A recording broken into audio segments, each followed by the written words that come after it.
In today's video, we're going to be looking at a composition of transformations with only the rigid motions that we have learned. So for translations, for reflections, for rotations, those are all the rigid motions we've learned. And what a composition of transformations is when you're performing multiple transformations to an object to get another object. So we're going to take a look at a diagram of two different objects and see how it is transformed from one to the other. Okay, so what's really important when you're looking here is where you're starting, where you're going. All right, so determine a series of transformations that would map figure J onto figure K. So I'm going from J to K. It's always important to know what direction you're going in and how it's going to be transformed. So I'm going to see what kind of transformations is being done. Remember, a translation is a slide. A reflection is when you flip it over an axis, and a rotation is when you turn it. You could turn it 90 degrees, you could turn it 180 degrees, or you can turn it 270 degrees.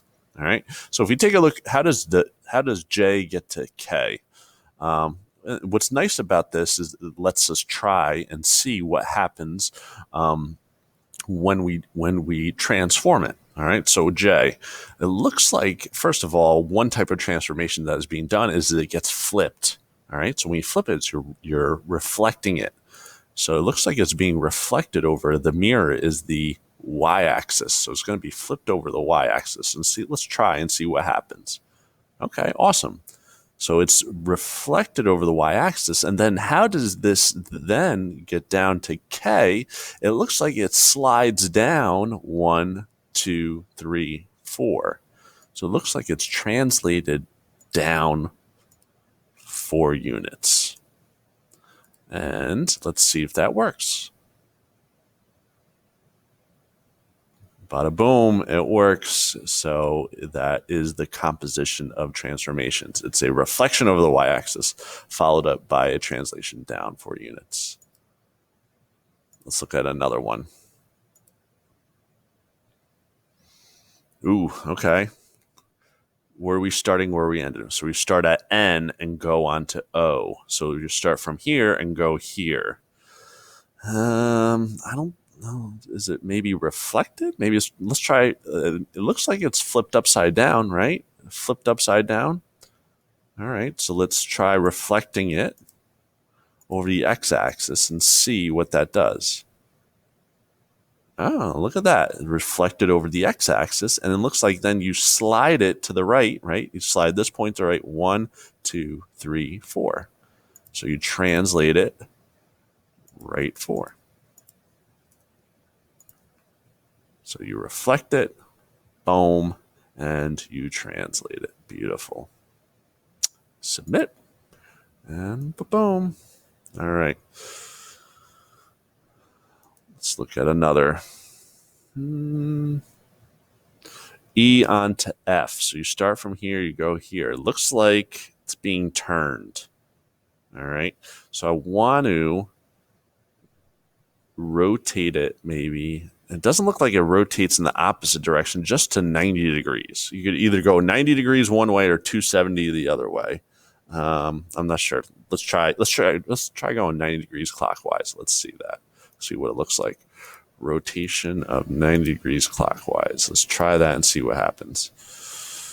Okay.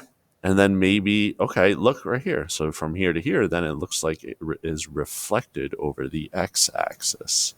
Reflection over the x-axis. Let's try that.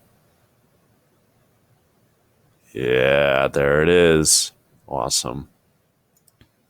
So a lot of this is trying and seeing how it is done. And also there's multiple answers. Look at this. They reflected it 90 degrees counterclockwise, right? Or 270 clockwise, and then flipped over the y-axis. So sometimes they might have multiple answers when you're doing these. Let's do one more.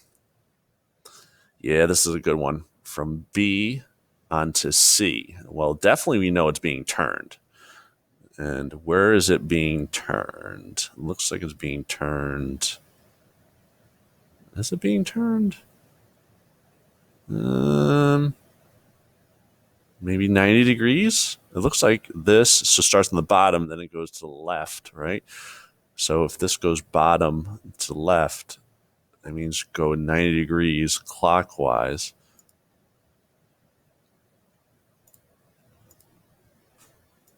Let's try that, see what happens. Okay, then looks like it's slid to the left one. How many spots? 1, 2, 3, 4. Translated left 4. I do want to go over one more. That's like that's not just a rotation and a translation. Let's see. Okay, let's see. All right, new problem.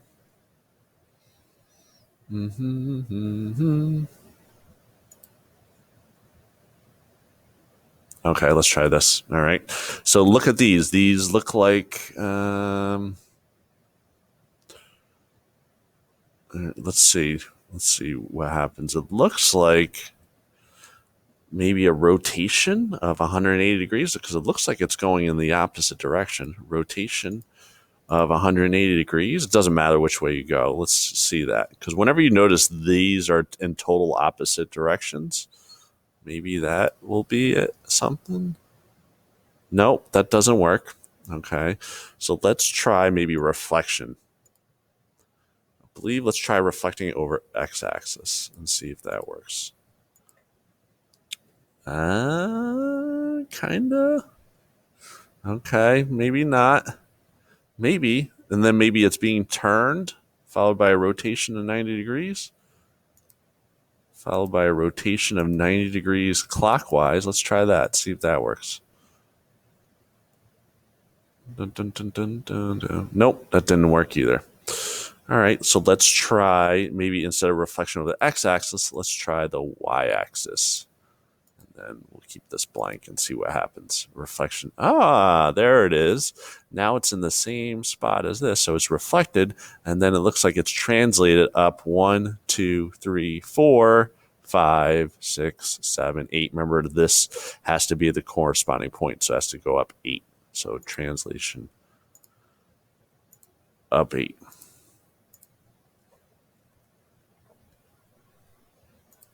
And then that one works. Should work. Boom.